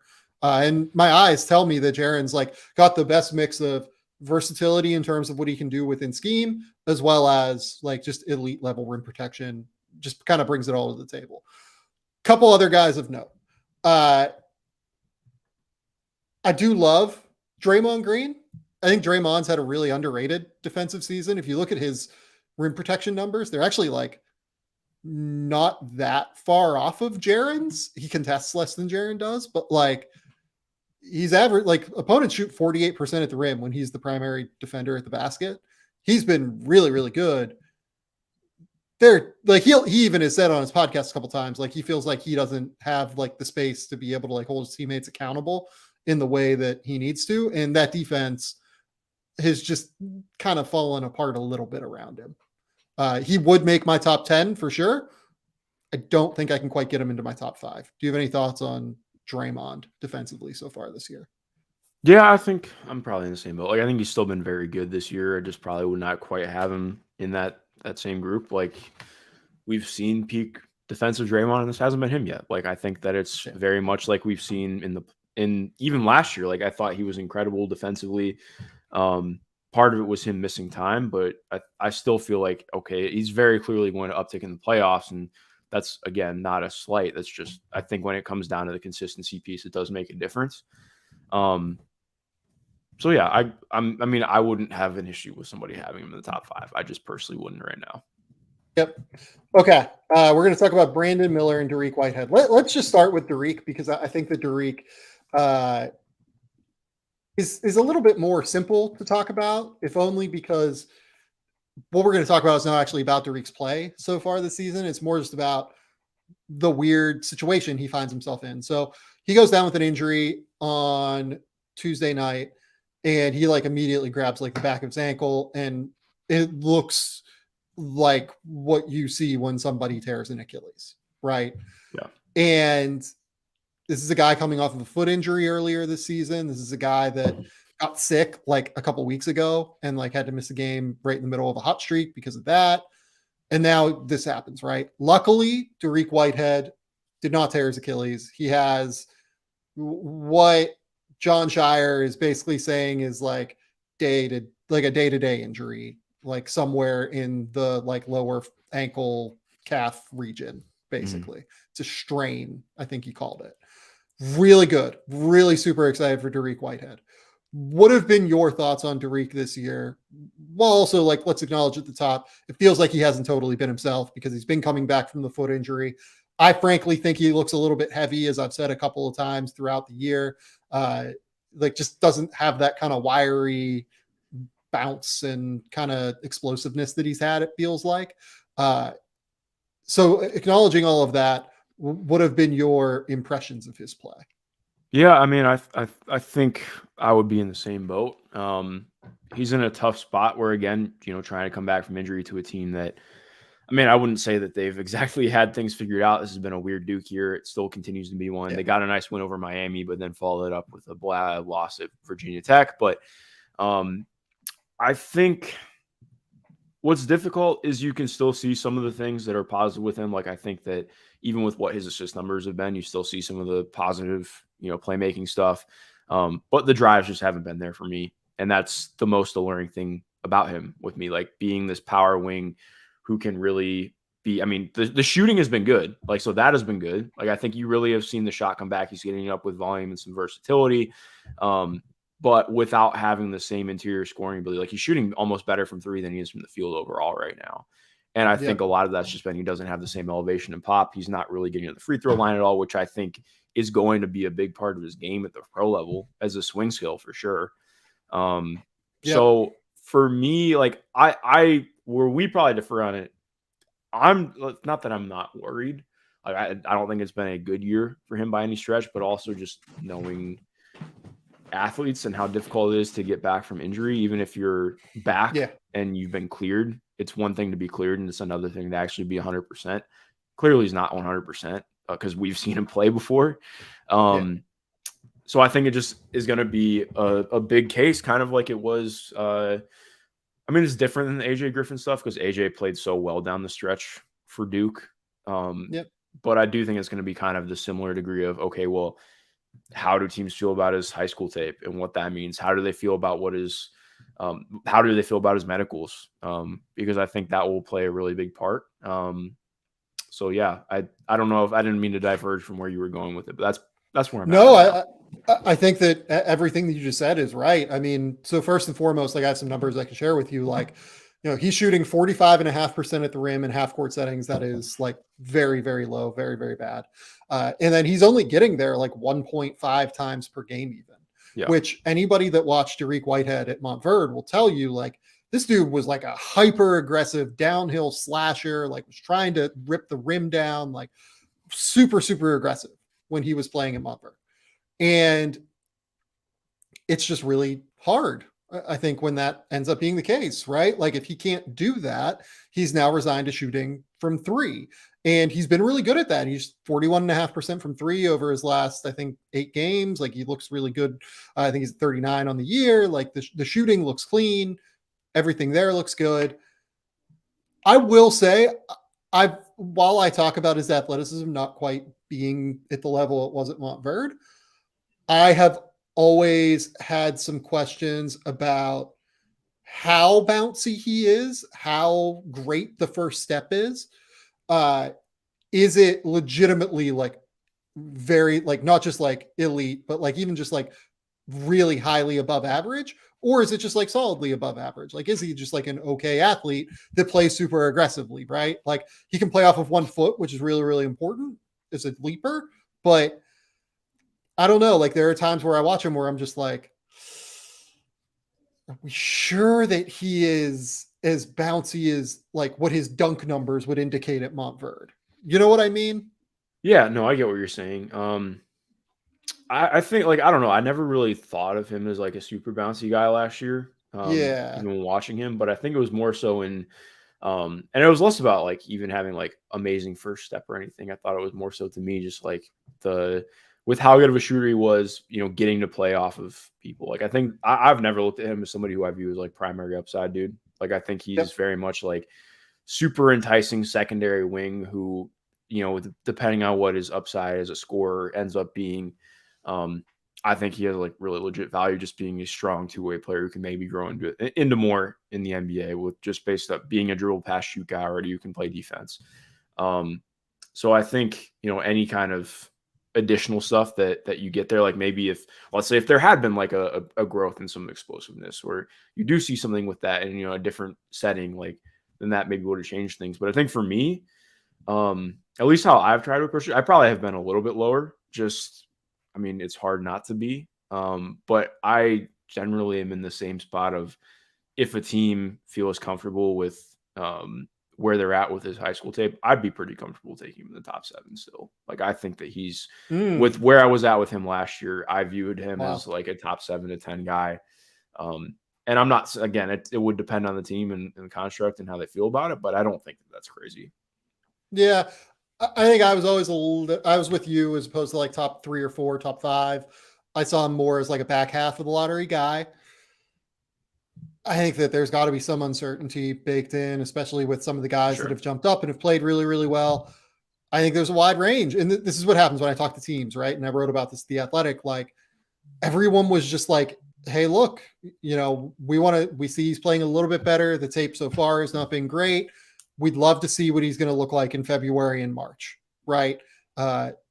We think that there's real potential. He's going to look better as the season goes on.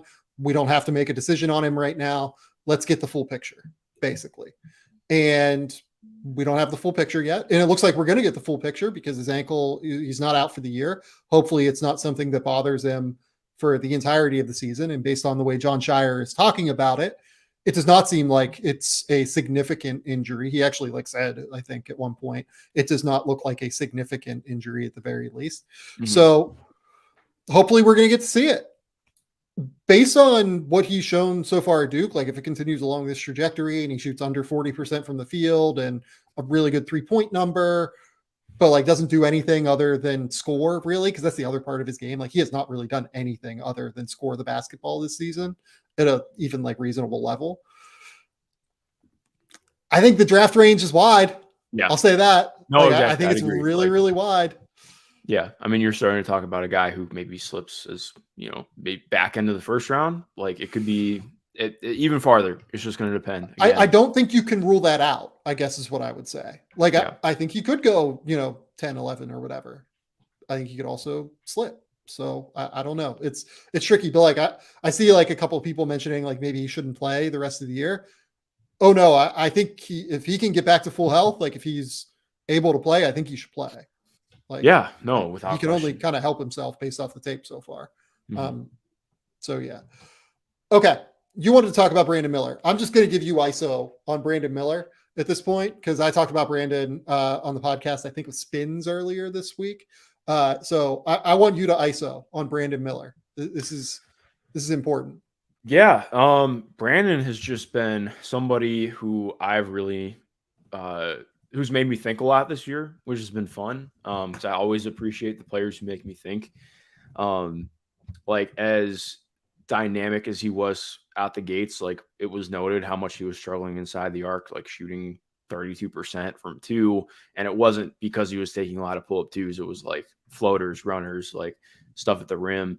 But then, okay, you have to counter that with, okay, well, look at how he's playing now. Like part of it has been legitimate improvements on his end, but also I want to shout out like Nate Oates did an awesome job in starting to like tweak little aspects of their offense to make things easier on him. So like instead of like obviously they were still giving him straight like just handle a ball screen and go from here, but also they started doing a lot more of like, okay, well, let's get you running into a ball screen instead of having you just create off the catch, because I mean not create from a standstill, because that way you can at least you kind of bake in getting a half step in something if you're moving quickly. And to his credit too, like I think his footwork has looked better. He's been better playing through contact, but also by virtue of getting into it less. Like he just hasn't forced shit in the same way that he was earlier in the year. He's been a lot better at like trying to go to his inside hand. He's been better at keeping the ball in the hand longer. Like I think that's actually been the biggest improvement for me. Like he went from, it almost felt like every layup was like kind of a floater because of how early he was releasing his guide hand. And now you see him like he's waiting until like the last possible second to take his guide hand off, which is like drastically helped his touch around the rim. Because part of the issue is like if you take your guide hand off that early and you're dealing with contact because you're not creating a lot of separation, oh hey, the ball's going to go all over the place. So I think those have been like really good, important things for him. Do I think that he's a guy who's going to finish like 60-65% at the rim?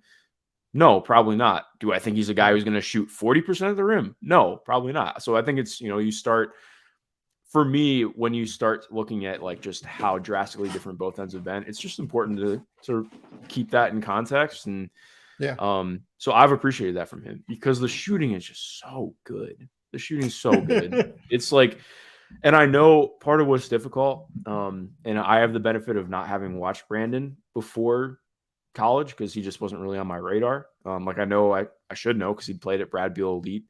But I mean, he was not a shooter like this before college, but I'm also at the level of saying, like, do I think he is a 46 or 47% 3-point shooter? No, but also I've seen a 20-game stretch. Like this is one of the best shooting stretches I've ever seen. It's not just the hot stretch. It's not just like he's on a heater right now. This has been like consistent. I am hitting extremely difficult shots. A lot of them self-created, a lot of them off movement with regularity. Like I'm a very firm believer on him as a shooter. And when you he's definitely going to shoot. Yeah. Definitely like I still would not call him a 3-level scorer right now because the in-between game just really isn't there in my opinion. Like he does not have a lot of I mean that, and to be fair too, like I think that secondary level is when you have a guy who is starting to show the ability to really at least finish off the dribble and getting towards the rim the way he has. Because what's been so important for me about this, and why I want to talk about it, because I wrote about this too. Like when you have a guy who no longer has those finishing problems at the rim, or is at least getting to a level where it's like, okay, this is more serviceable. Like you're talking about, like, okay, well, coaches are way more comfortable building sets for you and keeping you out there, and like alongside of what he brings defensively as well. Like I think what I've realized more and more over the last year or so is you have to be so good at a certain baseline for coaches to really trust you to continue to do things and rep things out. So I have more faith in him having the opportunity to become a 3-level scorer and becoming more of a primary ball handler, or even not even saying that he has to be that, but like the opportunities and pathways for him to become this higher level prospect are more available when you have these baseline skills that are better, is what I'm trying to get at. Because if you go from a guy who is, I'm shooting 40% on layups right now, it's very difficult, especially for 1 year when you're and I think it's important to note too, like a lot of teams I just think are going to start going away from, I don't know how long it's going to be before we see a team do what the Thunder did again. Just based on what, how the NBA is starting to incentivize, with the play-in and the way that teams are approaching it now. I'm curious just to see how it affects some ways that teams approach development. But I think it's just point being, when you are doing this thing better, that is a very important part of your game. It opens up a lot more for you in being able to continue to explore other aspects of your game. Yeah. Brandon Miller, 2-point field goal percentage tracker. He's shooting 63% over his last 11 games from 2-point range. If you remember correctly, that was the thing that people dinged him for early in the season. Not incorrectly. I think he was at 39%. Yeah, but people also went way overboard with it. Went way overboard with it. I thought, yeah. I agree as well, given the small sample of it. Again, I still think he has a lot to clean up there. My evaluation holds where I was just he's not a super vertical athlete. And I think that he needs to work on his lower body strength and some of his footwork stuff. His feet kind of get tied up from time to time, it feels like. He'll fix that stuff, I think. He's already started to fix that stuff at the end of the day. And by the way, those 11 games, almost all against high level-ish competition, right? You're talking Memphis, Gonzaga. There's the Jackson State game in there, but Mississippi State, Ole Miss, Kentucky, Arkansas, LSU, Vanderbilt, Missouri, Mississippi State. I mean, that's a really, really good group of games right there and a really good group of teams. So, yeah, I mean, my evaluation holds. Anybody who's 6'9", shoots 40% from 3 and can hold up on defense. Yeah, that's a very high level prospect. Mark, where would you? Oh, sorry. Go ahead. Well, I was going to ask you, I have Brandon pretty clearly at 4 right now, 3 or 4, depending on the day. Where would you take Brandon Miller? I probably can't get with 4 right now. But I think why? What other guy? Oh, I could see a case for taking Osor Thompson over him. I'd be cool with that. Okay. Again, it's going to depend on teams because I'm probably just a lot lower on what his playmaking potential is. Yeah.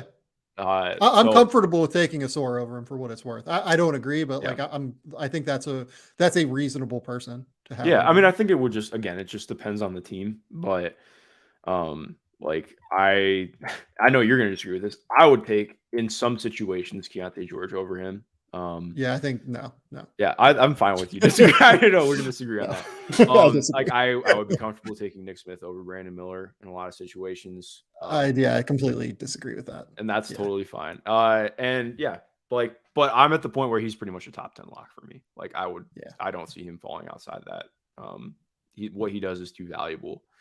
But yeah, he's extremely fun and he's very good. The shooting is an absolute blast. Here's the other thing though with Brandon. It's not just the shooting. He has actually improved going toward the rim. He is rebounding at a super high level. He is a solid defender. He's not an elite defender. He's not a super plus on that end, but he's going to hold up defensively in the NBA. I feel pretty good about that. So it's the kind of across the board production to me. He's not like Jet Howard, where Jet Howard scores, gets buckets from the first 2 levels. Can kind of pass. He's a pretty good passer. A lot of them are preordained. See, that's where I don't think that he's a very good passer. Yeah, he can be a solid playmaker when you run things for him, but I think Michigan does a really, really good job of putting him in positions where he is at his utmost effectiveness. You were talking about Jet. I thought you meant Brandon. No. I'm talking about Jet. Yeah, Brandon. Okay. I don't think Brandon's a great playmaker at all. Yeah. But Jet, I think Jet can make passes. I think there are moments where he comes off one of those zoom actions with a dribble handoff and he jump stops, surveys the defense, hits a corner kick out. I think he's pretty good at hitting the roll man on like preordained reads, but a lot of his reads are preordained. I think at the same token. So like, it's interesting. And then he does nothing else beyond that. Like Jet Howard does absolutely nothing else beyond make like reasonable passing reads and scoring from the 3-point level and the mid-range level. Doesn't put any pressure on the rim, doesn't get to the foul line, doesn't rebound, doesn't like defend at all. Like he's really bad defensively. So when I'm looking at like an all-around game, like Brandon Miller has a way more all-around game than Jet Howard does at this point. I'd still like it would depend on depends on the team, but with what Jet has shown, because again, he's a better playmaker. I think his handle's better. I think who does Jet Howard guard at the next level? Again, that's a very fair question, but like I that's what I'm struggling with. Like seriously, Miller. Like I think it just depends on the team, but here's the thing. Here's the thing with Jet. Like this is what worries me. He's 6'8", doesn't really get through screens well, right? Like just isn't a good like on-ball defender at all. Like he's just like there's no real switchability there. I think he's actually worse on bigs than he is on guards. Like guys are like taking him onto the block way too easily. Like you would expect him to be able to like kind of hold up, but he stands so high. He has like the high center of gravity. Like he just like kind of anyone who can out leverage him either like as a driver because they have a better first step, or like can out leverage him because he stands high and like is just like kind of there and like post defense or like in the mid post. If you can out leverage him, like it's curtains. Like you just move him at the end of the day. I get it. Like if you want to bet on the defense getting better, but like he's also even his off ball defense, like he sinks too far in. Defense. Yeah, he sinks too far in, but even like his mechanics, like he sinks too far in. And then like he'll go to try and close out on someone and he's just super hoppy. Like everything he does defensively is super hoppy, it feels like to me. Yeah, his footwork sucks on defense. And part of why I question what his defensive ceiling is, but I think to me, what differentiates it is how confident are you in, and I'm not saying I have an answer right now, but it's like the difference for how teams are going to view it is how confident are we in making Jet a serviceable defender between Brandon growing as a playmaker, because I just like that is going to be my biggest hang up. Like I do see a lot of like primary potential get thrown around for Brandon. I just can't get there. Like I can't get there with Jet either. Oh, I probably can't get there with Jet either, but I probably believe I have more faith in Jet having that potential star upside than Brandon right now. Yeah. I think that there's not saying that I think it's likely for either, but it's just more like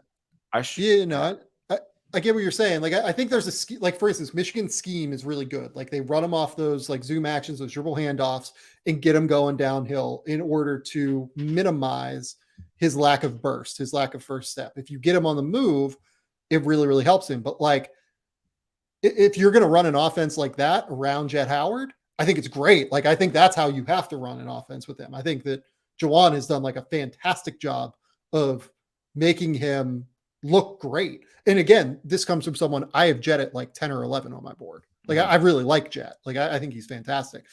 Maybe 9, 10 or 11. I forget where I have him. Let's ballpark it at 10, right? Like I really, really like Jet. I also think that if you put him in a scheme where it's like he's spotting up in the corner, he's spotting up on the wing, you're not getting him in spaces that really like accentuate his athleticism. I worry if you're getting the most out of him on the offensive end, because again, like I think you can recover to him when he attacks closeouts. I think that you can like kind of disrupt him a little bit once he gets inside the 3-point line with his handle. He's a great shooter. Like he's a high release point. He shoots over the top all the time, but like, is he going to be the primary guy that you want shooting over the top of your guy for like your defender from the mid range? I don't know if that's the case. I'm not saying that I want him to be primary. I just think it's tough, especially looking contextually. He's a guy who I think could really pop more in NBA offense because yes, they run good stuff. Yeah, their overall spacing and just the way that offense gets guarded. Like I do think that there could be like again because I think a lot of the criticisms and things that you're bringing up are very valid concerns, but it's just like okay, well, what if he gets to play in a better space of offense? What if he gets to play with alongside a more competent ball handler? Like I think him becoming like a secondary star is possible. And again, like that's not trying to issue the stuff, but like, yeah, but like it's so interesting because like the scheme for Jet is perfect at Michigan. The spacing is just not valid. It's not like super high level, right? mm-hmm. The scheme and the spacing for Brandon is perfect at Alabama, right? Yeah. But then you look at Derek, you know, neither of them are probably right for Derek. Everything's been terrible for like every player on two. Yeah. Like, Jesus Christ. You know, trying to think of like someone else, like Kaysen, like the scheme and the spacing like does not work for Kaysen at all as a driver. So it's a mix. Like you have to try and find what works, what doesn't work, what's the more important input kind of thing. Like it's funny, like the guys that I've been comparing Jet to, like it's almost like a cross between like TJ Warren and Kevin Herter, it feels like because Kevin can really shoot it, obviously. TJ never really shot it in college, but he had that like super nice in between game, whereas like a lot of floaters, that Jet has that nice little floater, you know, could really kind of separate in the mid-range and shoot over the top in the mid-range, which is something that Kevin doesn't really do. Jet can do that. TJ could do that, but also like he's an incredible shooter and an incredible floor spacer in a similar way. So like I've been like trying to find like, what are the names that make sense for me? And like this weird modern like combo of Kevin Herter and TJ Warren is kind of like what stood out to me. While acknowledging that TJ never shot threes. That's kind of why I'm throwing in Herter. Yeah, like really interesting player. And that guy goes in the top 10, I think. Like that guy should go in the top 10. Like I am a big fan of Jet Howard. I just can't get him in the conversation with Brandon Miller. Like I think Brandon just does way more.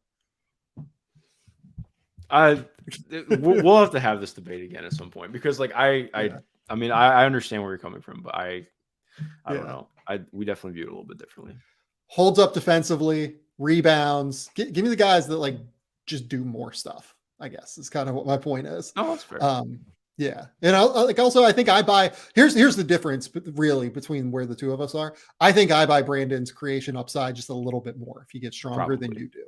Yeah. Not like, look, I'm not like projecting it. I'm not saying like it's a definite thing that's going to happen.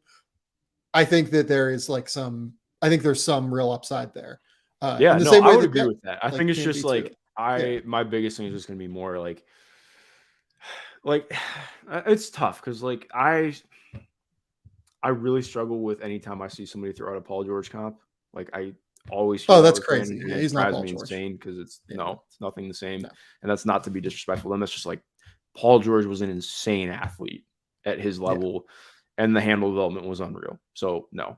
But with Brandon, like I think if the in-between game really comes along, that's super interesting. Because like to me, and this I have been cautious about unwielding this one, but like I view him is like, think of it like supercharged Doug McDermott without defensive issues. And people will hear that and think that that's terrible. That's a really interesting player. Like, I think, cause like, like the shooting, like, again, like I believe like he is the best shooter in the draft for me. I'll have people try and say Grady Dick to me. I'm like, no, it's Brandon for me. Like, cause Grady's a great shooter, but like, I think it's close. The level of difficulty isn't quite the same.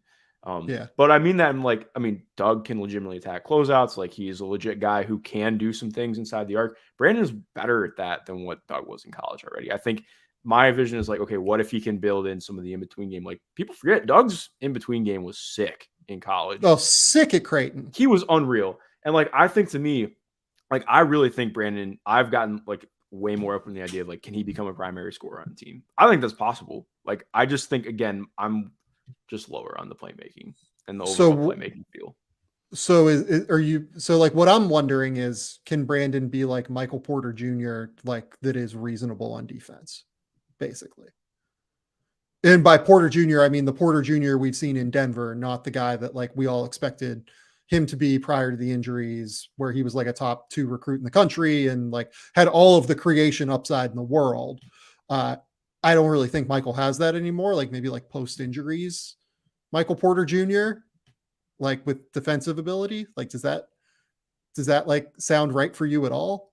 I think that's possible. I just like, part of me, I want to go back and watch some of Brandon's stuff from high school and AAU just to see what the in between game was like, because it was pretty good. Like that was actually what I liked about him, was like he had a really good in between game. I always thought that the shooting worked better from the in between side than like from three, and then he came in this year at Alabama and was just like fucking tearing the nets down.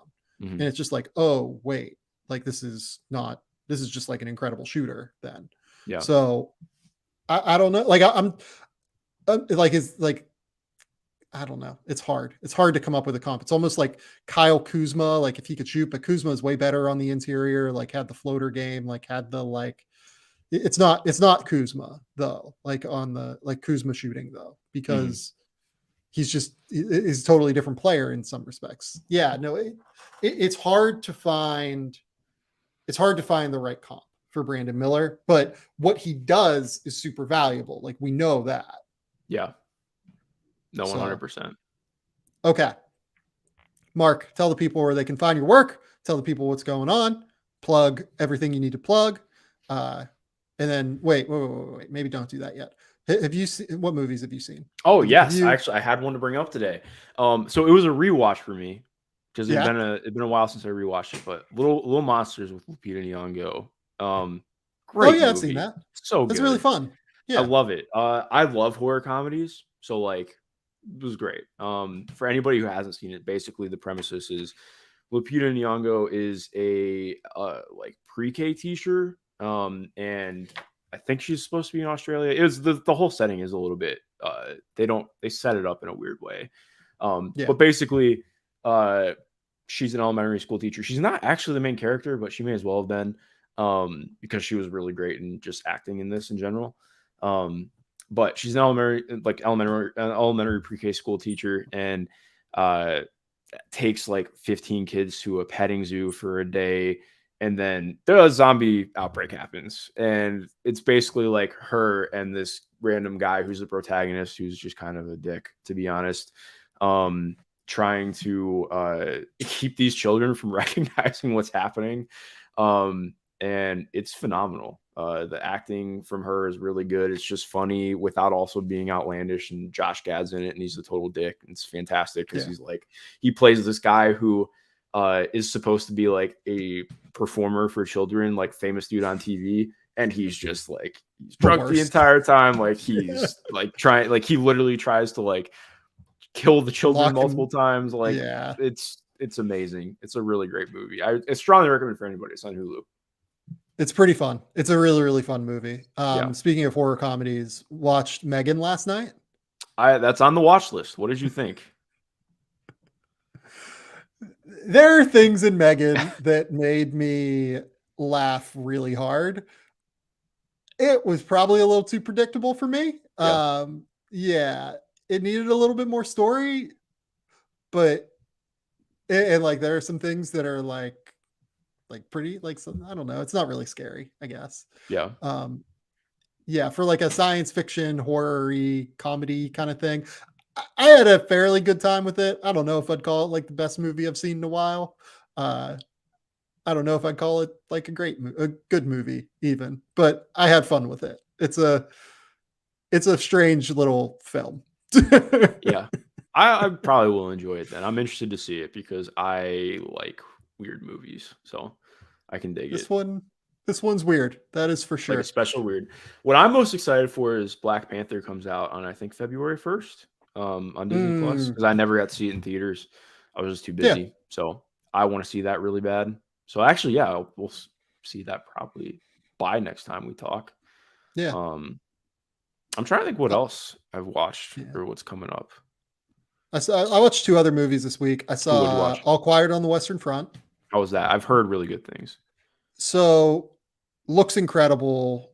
Production design's amazing. Cinematography is amazing. It was just kind of empty for me, I guess. Like, look, it's not meant to be a movie where like you're enjoying watching it. Like it's literally like an anti-war film about the horrors that you see in battle. Right. It was just like a little bit narratively like amorphous, kind of, where like, yeah, there's a narrative, but like it kind of skips and jumps around, and it's hard. It's hard to explain. Like, it's effective for what it's trying to accomplish, but I didn't really rock with it as much as I wanted to. Like Saving Private Ryan is also about like the horrors of war, but there's a narrative you're trying to follow. They're trying to accomplish a task. They're trying to accomplish a goal. Like, you can do both things at once. This more just focused on like the horrors of war. And I was like, okay, like I get it. Like I'm not a war fan either. Hashtag this podcast is not a fan of wars. Yeah, can agree. Not a fan of war. I don't know if you knew that.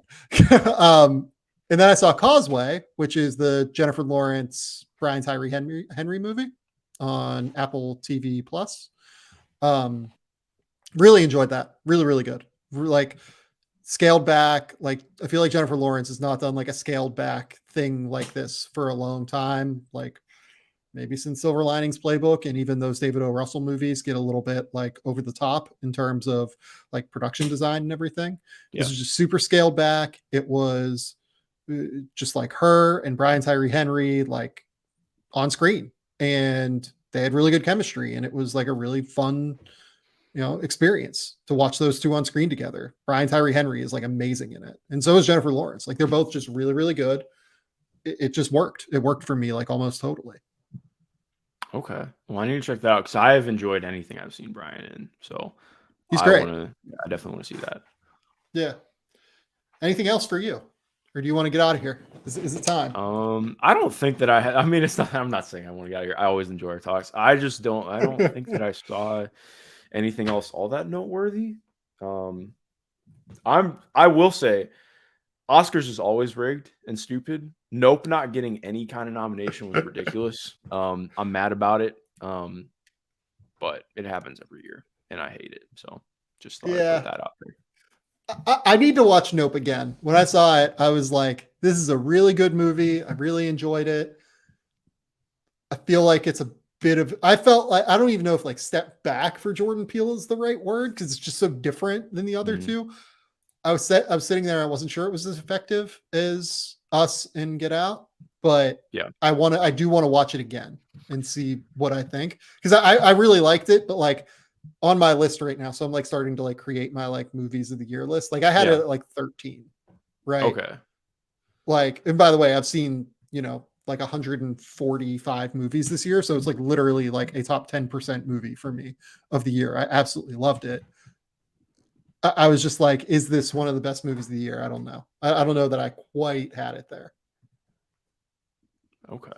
Well, yeah, it's one of the ones I need to rewatch too. I think my theater experience was just so good with it that maybe I saw opening night with one of my best friends. Yeah. And, so I probably have it like maybe higher than I needed to, but remind me, and I'll watch it again before. I need to rewatch it. Like that's where I'm at. Like, I think there is a chance. Like, I've listened to a lot of like really good content on it, and I think there is a chance that like I watch it again and I feel a little bit differently about it.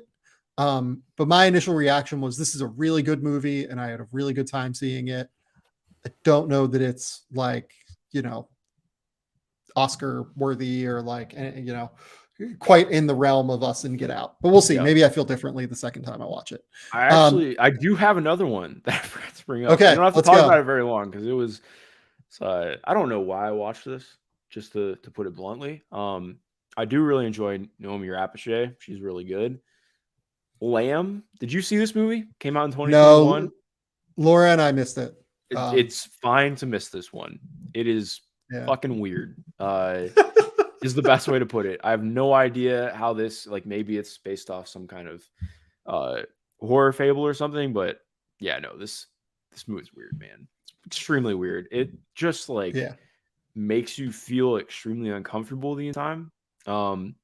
Because basically the premise, for anybody who hasn't watched it, this is your step out to, if you want to go watch one of the weirdest horror movies that's been made in the last 2 or 3 years, then step out right now. But basically, this wife and this couple who live in middle of nowhere in Iceland, because it's an Icelandic movie, so you have subtitles.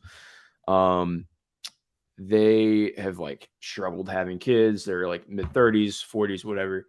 And randomly, I don't even know how to explain it. Like the lamb child happens, like half lamb, half human kid. And basically, like they start the wife like pretends that it's their child and starts raising it like a kid, and it's the whole movie's about this, and it cannot prepare you for the ending. Like I'll say that, while also saying it's just like it's a movie that does not sound terrifying at all, but you watch it and it's just like incredibly unsettling. Like this woman is like so like this it's just like a fractured relationship between her and her husband, and it's in such a weird place because like I mean you watch her like treat this like the way that the CGI is done, it looks extremely believable, like just this little lamb kid, and it's like all of like the normal things that they do with a lamb kid are like extremely unnormal and odd and uncomfortable to watch. And then like the climax happens when, or not even climax, but like it gets ratcheted up another level when the husband's brother comes to stay with them. And like it's very clearly like this is fucking weird. Like what is this? Like, you know, like as any normal person would. And then it just goes from there, and it's wild. It's extremely wild. One real quick note that I want to finish on. So Caitlin Cooper announced that obviously she does not have a place to write anymore because Vox did some layoffs and Indie Cornrows is not going to be supported by Vox, etc. Caitlin Cooper's been on this podcast before. Caitlin Cooper is one of the best basketball minds working in the public sphere in basketball. She's period one of the best basketball minds I think I've ever met in my entire life and gotten a chance to speak to. I would implore literally anybody to go hire Caitlin Cooper. She is unbelievable at this. So that's just like my quick little 30-second spiel. You've worked with Caitlin. You've podcasted with Caitlin a lot. Do you want to give like a quick little spiel here? Yeah, I think it's just like the biggest no-brainer on planet Earth to me. Yeah, I mean it. That whole thing sucked. Because just for reference, like Caitlin and I do the Indie Cornrows podcast together, and that is no longer going to be funded starting at the end of February, which sucked. But mainly like, there is not a better basketball mind that I've met, even with like talking to people who work for teams. Like it's Caitlin for me. She's the smartest person I know. I've learned more about basketball than I have from anyone that I've learned from Caitlin. Like, she's an incredibly good person too. Like she's just a really kind person. She's one of my really close friends in life and basketball. And I know she's going to land on her feet. I know she doesn't think that right now. Because you know, she deserves the world though. If anybody listening to this has any kind of opportunity, and this is not me making it sound like a charity case, like she's better than working. It's anything but, yeah. Your place will be much better for it. Yeah. So just, if you haven't already, reach out to Caitlin because she's awesome and she deserves to have a really cool platform that lets her write whatever she wants because she does not need an editor. So, that is my quick synopsis. Unreal. She is unbelievably good at what she does. Like I very rarely get, blown away by people's writing. Mm-hmm. I just, every time I read something of hers, I am just like, you are exceptionally good at this. You're exceptionally detail oriented. Like you're clearly picking up things that nobody else is picking up. Like it's a no-brainer. It's an absolute no-brainer. That she is available is kind of a discredit to the industry in some respect, which I get that it's a tough industry, but like, it's a no-brainer to go hire Caitlin. So go do that. Mark, tell the people where they can find your work. Tell the people what's going on in your life. Yeah, you can find me on Twitter at MG_Schindler. I'm going to be up all night writing a feature. So that's my night. And then I should be doing a lot more basketball watching tomorrow, which I'm excited about. But love it. Yeah, a lot of fun stuff in the works. So yes, be on the lookout. All right. What do I have? I don't know. I've written a lot. I'm just waiting for trades. Like I wrote about Rui Hachimura. Go read that. I wrote about midseason all transfer teams. Go read that. Danny, Seth, and I have the NBA trade deadline big board up. Go read that. Next week will either be heavy with trades trade stuff if that happens, or it won't be, and I'll be writing a lot of draft guide stuff. So both will be very productive for me. I think I sent off my first 30,000 word dump to my editors earlier this week. Yikes. They were happy that it came 4 months earlier than it typically does. Yeah, I would be for too. this thing. Yeah. And yet they were disappointed that they have to read 30,000 words, I'm sure. So folks, please remember, rate, review, subscribe, do everything you can to support the show. Go to theathletic.com/game theory. That is your best way to support the podcast over on The Athletic. You get a great subscription, as well as you get to support the show. That's great. Go support all of our sponsors. We love them all. Go like and subscribe if you're watching this on YouTube, etc. Do everything there. Until next time, we will talk soon. Bye.